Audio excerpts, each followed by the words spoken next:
Imagine being thrown into a space that is foreign to you in every way: the language, the people, the land. Welcome to the history of Black people in America. How does one address a blatant issue that is offensive to everyone, including the offenders? Racism exists, yet no one admits to being a racist. Psychology researchers have labored intensely to define racism and society's passivity toward it. Yet, here we are well into the 21st century, still defining and denying its existence. And in the last few years, it was apparent to most that as a single race, Blacks were targeted out of fear and hatred and choked or shot to death, and the perpetrators were granted freedom.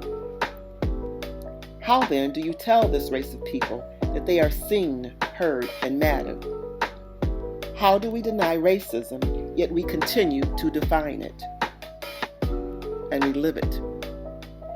Black people have been redefined more than any race of people.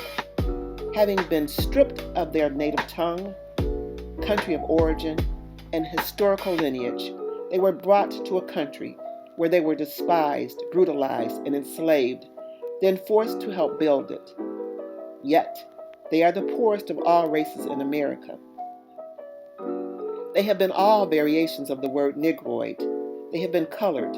They have been African American and even Afro-American. They are called Black, but then told that it doesn't matter or it is without distinction or significance. And now society wants to lump them into the catchphrase BIPOC.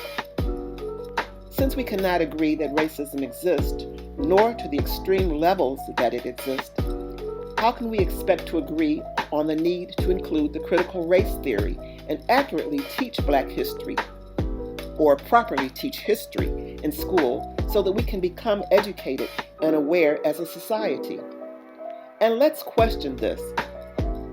In 2022, aren't we truly in a racism crisis, not just a theory of racism? The magnitude of racism cannot be upheld in the workplace or the court systems without laws that support these acts. Should hate groups be illegal? What rights should they have? Should lending laws be revised? Who gains and who loses with the current laws?